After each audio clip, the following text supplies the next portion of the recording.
Hello friends, welcome to my channel Tech Pub by Vivek Mittal. आज मैं आपको बताने वाला हूँ प्रोसेस कॉस्ट के बारे में और थोड़ा सा रिवीजन करते हैं कि लास्ट लेक्चर्स में हमने क्या सीखा। जस्ट मैं कॉस्टिंग शीट पे ऊपर जाता हूँ पहले। जैसे हम लोगों ने मटेरियल कॉस्ट वर्कआउट करना सीखा था, जिसमें कि हम लोगों ने मटेरियल कॉस्ट में लेंथ विड्थ ब्लैंक साइज कैसे कैलकुलेट करना है, एक्चुअल पार्ट साइज क्या है। मैंने आपको कॉम्बिनेशन 1 और 2 ऑप्शंस बताए थे कि कैसे करने हैं। देन फिर मैंने आपको कर्व और उसका जो बर्निंग लॉसेज है वो कैसे कैलकुलेट करना है आपको वो बताया था। तो नेट मटेरियल कॉस्ट कैसे कैलकुलेट करना है शीट मेटल का, वो मैंने आपको एक बताया था। देन फिर हम लोग मशीन आवर रेट में आए थे। मशीन आवर रेट में मैंने आपको मशीन आवर रेट कैसे कैलकुलेट करना है टिपिकल एक बैंड सा का, तो वो मैंने आपको जस्ट एक आइडिया दिया था। तो ये एक फॉर्मेट में मैंने जो आपको बताया था, जिसमें कंप्लीट मशीन की value, then self investment, term loan, opportunity cost, और देन डेप्रिसिएशन कॉस्ट, लैंड और बिल्डिंग का जो कॉस्ट है, और मेंटेनेंस और स्पेयर का कॉस्ट है, कंज्यूमेबल का कॉस्ट है। ये सब चीजें मैंने आपको बताई थी। लेबर कॉस्ट कैसे निकालना है, यूटिलिटी फैक्टर क्या है, पावर फैक्टर क्या है, ये सब कंपोनेंट मैंने आपको एक्सप्लेन किए थे। अभी इसमें मशीन आवर रेट में मैं अपना लेक्चर जब फिर से सुन रहा था, तो मुझे ऐसा लगा कि इसमें जो बेसिकली पावर कॉस्ट का हिस्सा है, इसको थोड़ा सा और क्लैरिटी के साथ मैं एक्सप्लेन करता हूँ। लास्ट टाइम में थोड़ा सा इसमें मुझे भी ऐसा लगा कि और क्लैरिटी की जरूरत है, तो आप ये ध्यान से समझना, ये पॉइंट थोड़ा सा और क्लियर होगा आपको। इसमें ये जो फॉर्मूला है ना, इस फॉर्मूले के अंदर अगर मैं इसको डबल क्लिक करता हूँ, तो इसके अंदर सबसे पहले आता है एचपी ऑफ मशीन। ये जो C34 है, इसमें एचपी ऑफ मशीन, अभी 1 HP is equal to 0.746 kilowatt जो रहता है, उसका जो रिलेशनशिप है, तो वो 0.746 कर दिया। इसमें ये जो 0.8 है, ये है पावर फैक्टर। जैसा कि मैंने आपको बताया था, अगर किसी जो अपना बैंड सा रहता है, उसमें एक तो कूलेंट का मोटर रहेगा, और एक उसमें जो है वो मेन जो कटिंग के लिए जो मोटर है, एक वो मोटर रहेगा जो मेन एचपी का मोटर है। तो दोनों का एचपी मिला के मान लो 5 HP है, और वो दोनों रेंडमली यूज हो रही हैं, प्लस कभी कभी वो बीच में बंद भी रहेंगी। तो हमने उसका एक पावर फैक्टर 80% मान लो वो मोटर से आपस में यूटिलाइज हो रही है उसके इलेक्ट्रिसिटी कैलकुलेशन के लिए। एक तो फैक्टर ये है। प्लस इसमें एक और चीज है कि, और ये 14.5 रुपये यूनिट का रेट आ गया। और जो D49 है, D49 आ गया आपका, जो ये है एनुअल में आवर्स जो हमने कंसिडर की हैं। तो ये टोटल एनुअल एक्सपेंसेस आ गए। अगर 2 शिफ्ट में 8 घंटे हम मशीन चलाते हैं, तो उसका जो बिजली का बिल आएगा वो ये इतना बिल आएगा उसका, 2,07,000 समथिंग ये उसका बिल आएगा। ये हम लोगों ने कैलकुलेशन किया। इसमें एक और चीज मैं ऐड करता हूँ।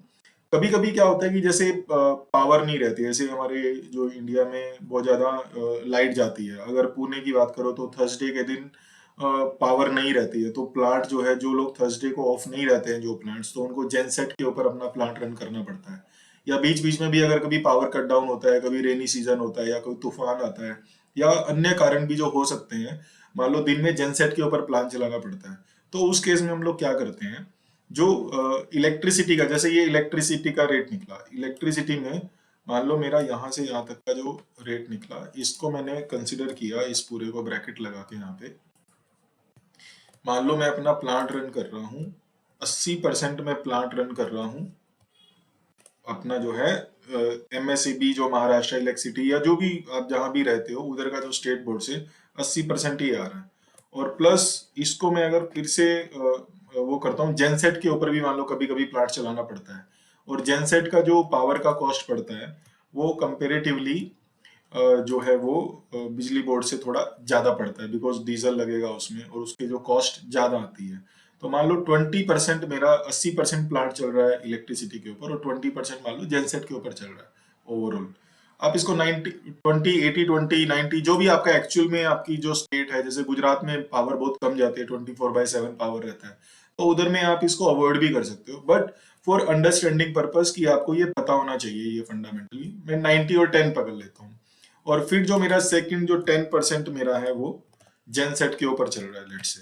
तो जब ये फॉर्मूला, वही वाला फॉर्मूला मैं 10% और 80% के साथ में लगाता हूँ और उसको एंटर करता हूँ, तो ये मेरा 2,07,000 के जो करीब मेरा कॉस्ट आ रहा है, वो पावर का कॉस्ट आ रहा है 90, 10% में। ये इस तरीके से आप इसका रेट कैलकुलेट कर सकते हो। ये फॉर्मूला जो आपको फंडामेंटली मैंने बताया 80% और 20% का जो, या 90-10% जो भी आपको लेना है। और जेनसेट का जो पावर का कॉस्ट पड़ेगा वो थोड़ा ज्यादा पड़ेगा। ये फिगर सेम इसलिए आ रहा है क्योंकि जेनसेट का हमने चेंज नहीं किया। तो जेनसेट का लेट से मैं बोल रहा हूँ 20 रुपए यूनिट पड़ेगा आज की रेट में। तो ये थोड़ा सा उसमें माइनर सा चेंज आ जाएगा, बट ये एक्चुअलाइजेशन की तरफ बढ़ेगा।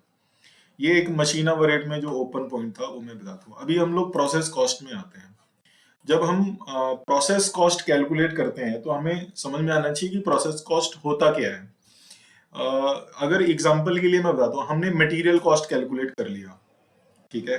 अभी हम लोगों को प्रोसेस कॉस्ट कैलकुलेट करना है। उसके अंदर आई होप ये आपको डिस्प्ले में नजर आ रहा होगा, मैंने 150% किया है अभी में। तो मटेरियल कॉस्ट के बाद प्रोसेस कॉस्ट कैलकुलेट करना है। इसमें जो चीज समझने वाली है ना, जो कॉस्ट इंजीनियर होते हैं बेसिकली, उसमें क्या होता है कि जब आप प्रोसेस कॉस्ट कैलकुलेट करते हो, एक तो आपको मटेरियल कॉस्ट भी जब कैलकुलेट करना है ना, तो आपको ये ध्यान रख के मटेरियल कॉस्ट कैलकुलेट करना है कि आप उसमें उसको कौन से प्रोसेस के थ्रू उस पार्ट को करने वाले हो। अगर मैं शीट मेटल की बात करता हूँ तो शीट मेटल को प्रोसेस करने के जो तरीके हैं, या तो वो लेजर कटिंग के ऊपर जाएगा, या वो प्लाज्मा कटिंग के ऊपर जाएगा, या वो शेयरिंग के ऊपर जाएगा, ठीक है। ये जो कटिंग के कुछ ऑपरेशंस हैं, तो अगर हम उसको लेजर या प्लाज्मा पे कर रहे हैं तो उसका मटेरियल कॉस्ट में कर्व एक ऐड हो जाएगा, ठीक है। फिर अगर हम लेजर कटिंग के थ्रू उसको कर रहे हैं तो उसमें लेजर मशीन के या प्लाज्मा मशीन के, जो इस तरह की मशीन हैं, इनके पैरामीटर्स रहते हैं कि कटिंग स्पीड क्या है उसकी ना, पर एमएम थिकनेस के लिए। जैसे 1 मिलीमीटर के लिए 1 मिनट में कितने मीटर का कटिंग होगा, 2 एमएम के लिए कितने मीटर का कटिंग होगा, 3 एमएम के लिए कितने मीटर का कटिंग होगा। तो ये ऐसे पर एमएम पर मीटर की कटिंग जो स्पीड है वो मैन्युफैक्चरर है जो मशीन के, उन्होंने स्पेसिफाई किया होता है। हालांकि एक्चुअल जो मैन्युफैक्चरर ने प्रेजेंट किया होता है वो उसी तरह होता है जैसे आप गाड़ी खरीदते हो और जो कंपनी आपको क्लेम करती है कि इसमें इतने का माइलेज आएगा, बट वो स्टैंडर्ड कंडीशंस में होता है। तो उसमें आप 10% कुछ कम करके उसमें लेना चाहिए, ये स्टैंडर्ड गाइडलाइन रहता है। मैन्युफैक्चरर ने बोला है मान लो 2 एमएम के लिए 5 मीटर पर मिनट का कटिंग स्पीड आएगा, तो उसका 10% लेस करके आप कंसिडर करेंगे, वो प्रैक्टिकली आपको मिलेगा, ठीक है। तो कटिंग स्पीड्स दिए रहते हैं प्रोसेस जब आप लेजर कटिंग के थ्रू जाते हो। वही अगर मान लो आपको प्रेस रूट के थ्रू जाना है, नॉर्मली जब हम प्रेस रूट के थ्रू जाते हैं तो ब्लैंकिंग के लिए शेयरिंग ऑपरेशन कंसीडर किया जाता है या ब्लैंकिंग ऑपरेशन कंसीडर किया जाता है। ब्लैंकिंग बेसिकली क्या होता है, जब आपको ब्लैंकिंग करना है तो जो पार्ट का शेप होता है उसी शेप की आपकी जो है वो टूल बना रहेगा, प्रेस पंच और डाई बना रहेगा। तो वो टनेज कैलकुलेट करेंगे उसमें और उतने टन की प्रेस के ऊपर वो पार्ट जाएगा और ब्लैंकिंग होगा। और अगर आपको लेजर आपने प्रोसेस चूज की, फिर ब्लैंकिंग होगा, ब्लैंकिंग के बाद नेक्स्ट ऑपरेशन फॉर्मिंग, बेंडिंग, जो भी उसमें आगे ऑपरेशन है वो ऑपरेशन होते हैं। लेजर के थ्रू जाना है तो फिर उसमें जो मटेरियल कॉस्ट आप कैलकुलेट करोगे, देन आप प्रोसेस कॉस्ट लेजर के ऊपर उसको डीएक्सएफ अपलोड करना पड़ता है सिस्टम के अंदर, और फिर आप उसको लेजर के ऊपर कटिंग करते हो जो आपका प्रोफाइल होता है। बट ये सब तो एक कॉस्ट इंजीनियरिंग का, आपको जब आप कॉस्ट इंजीनियरिंग कर रहे हो तो वो आपके दिमाग में होना चाहिए कि आपको किस प्रोसेस के थ्रू जाना है। और प्रोसेस सिलेक्शन में सबसे इंपॉर्टेंट क्राइटेरिया होता है वॉल्यूम का। वॉल्यूम यहाँ पे जो हम लोग पढ़ते थे मैथमेटिक्स में, आयतन वाला वॉल्यूम नहीं है यहाँ पे। वॉल्यूम का मतलब है कि उसकी क्वांटिटी कितनी है पर एनम।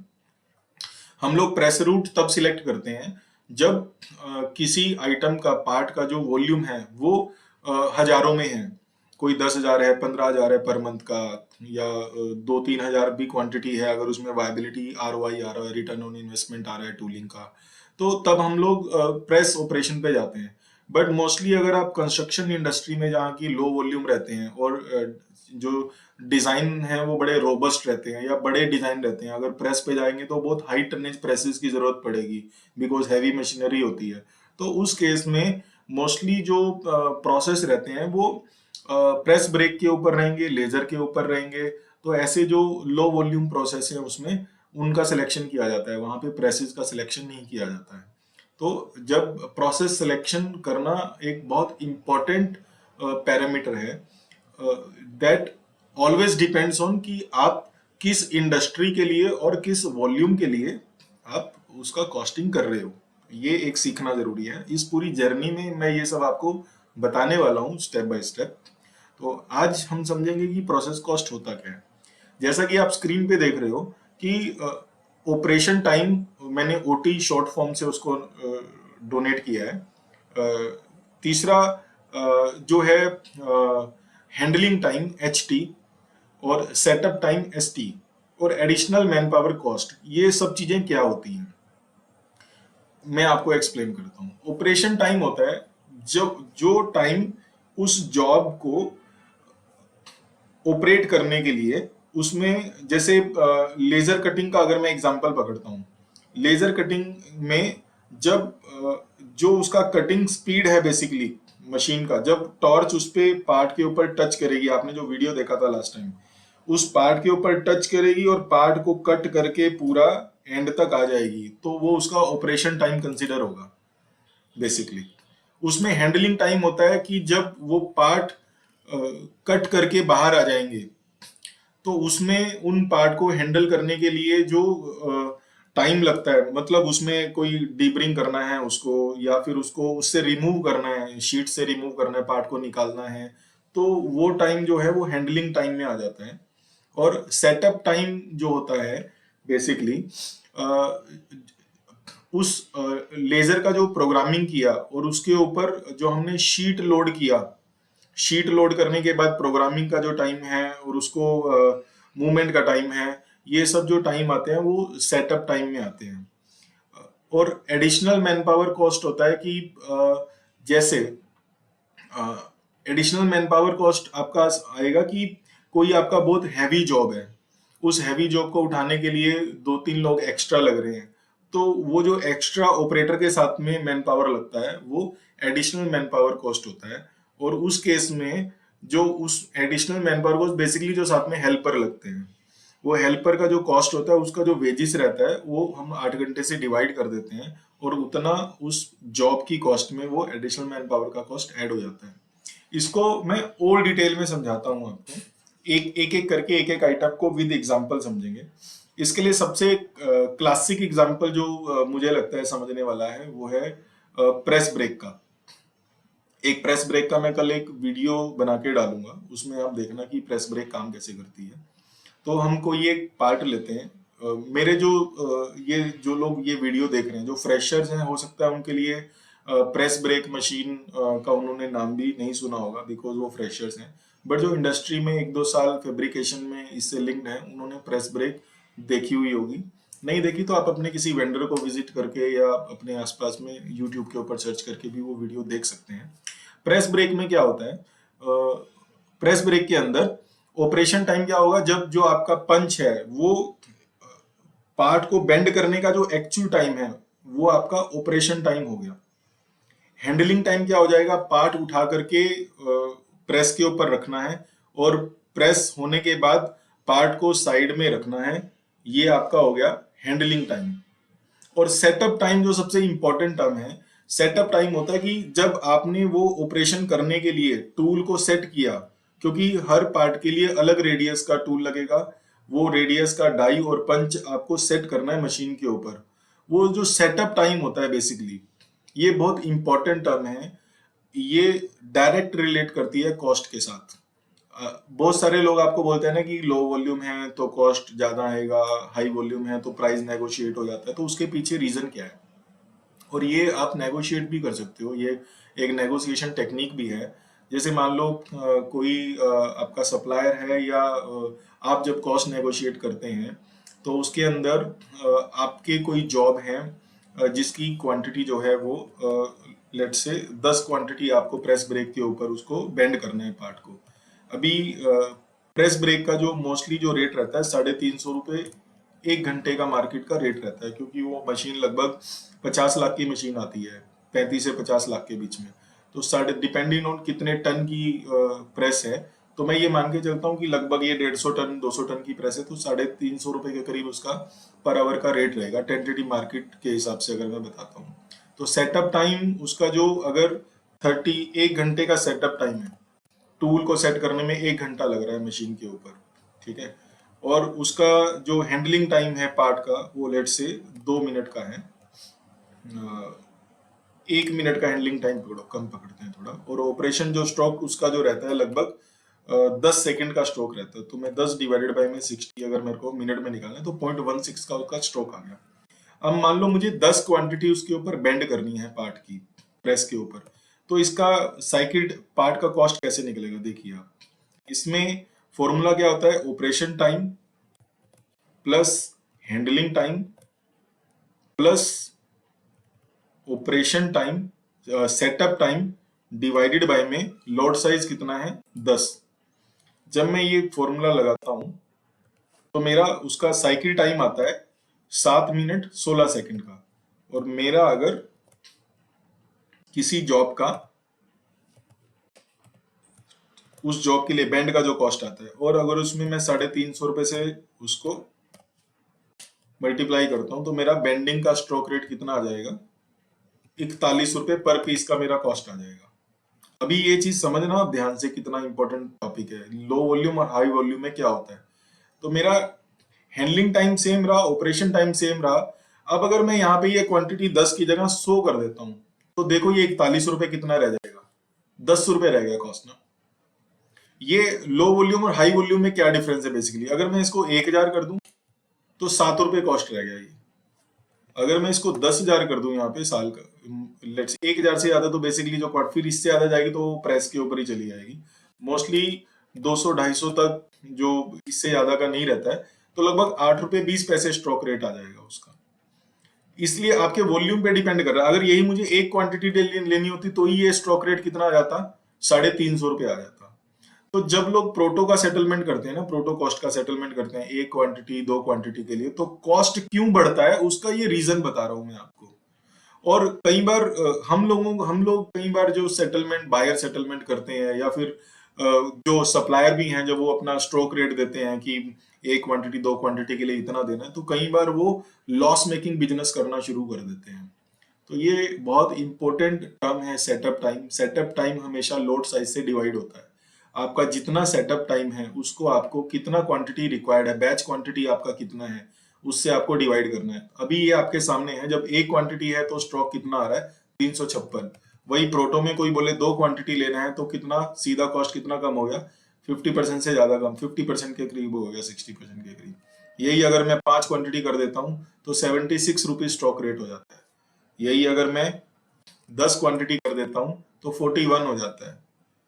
30 क्वांटिटी कर देता हूँ तो 18 रुपए स्टॉक रेट हो जाता है। इसी क्वांटिटी को अगर मैं 100 कर देता हूँ तो मेरा 10 रुपए स्टॉक रेट हो जाता है। और इसी क्वांटिटी को अगर मैं 1000 कर देता हूँ तो मेरा 7 रुपए स्टॉक रेट हो जाता है।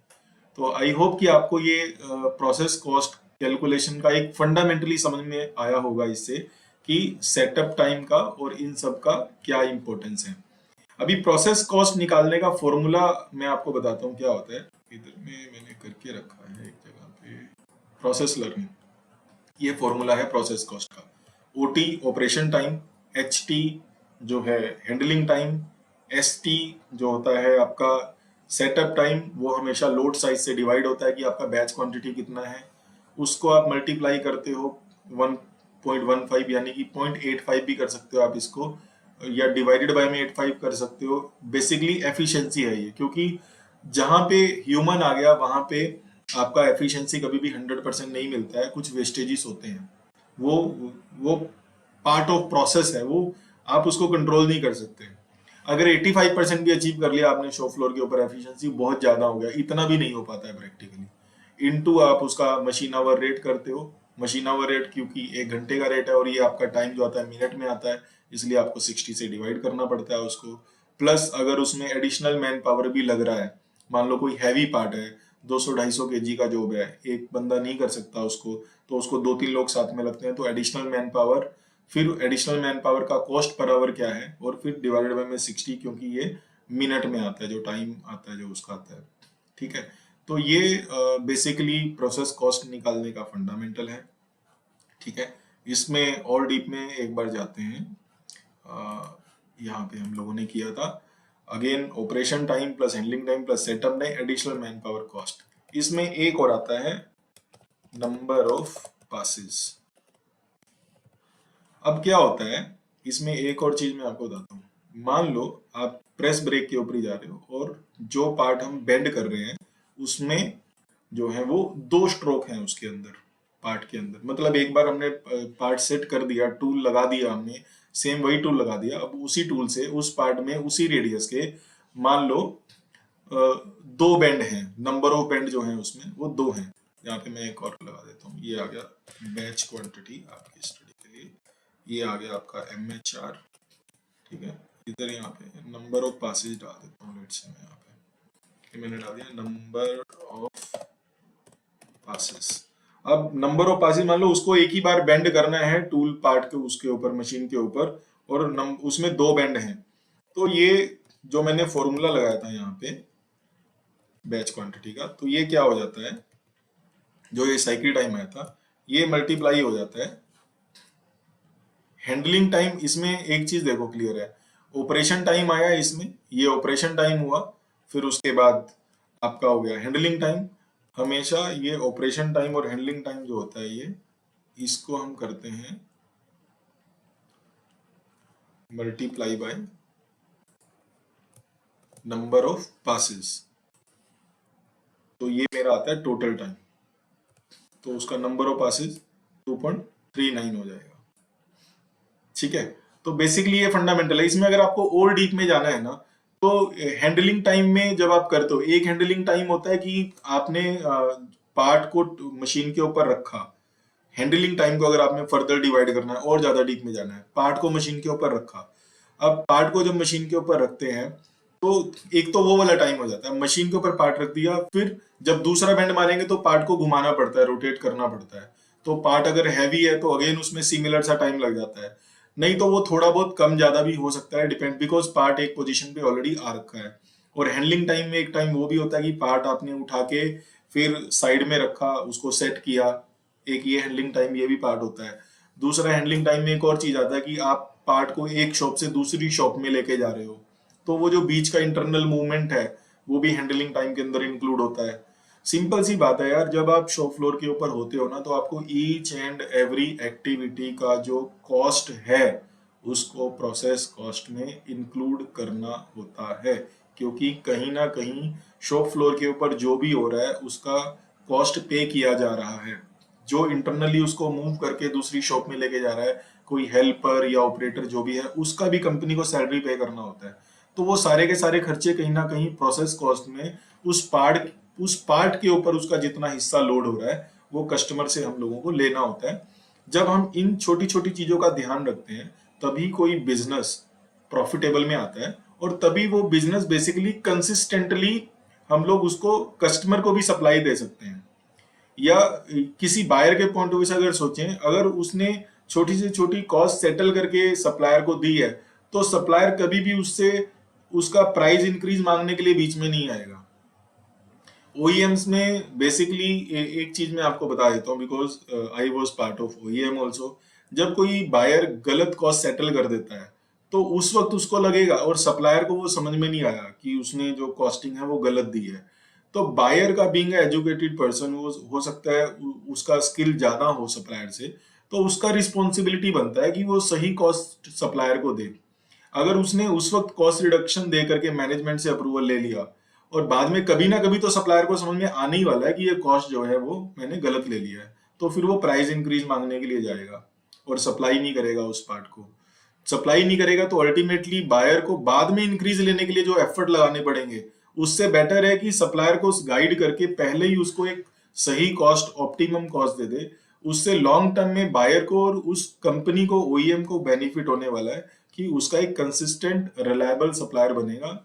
अगर सप्लायर ग्रो करेगा तभी ओईएम को भी कंसिस्टेंट सप्लाई मिल पाएगी, क्वालिटी प्रोडक्ट मिल पाएंगे। तो ये बाईलेटरल जो रिलेशनशिप है, जिसके लिए बिजनेस पार्टनर बोलते हैं, तो ये बाईलेटरल रिस्पॉन्सिबिलिटी हो जाती है।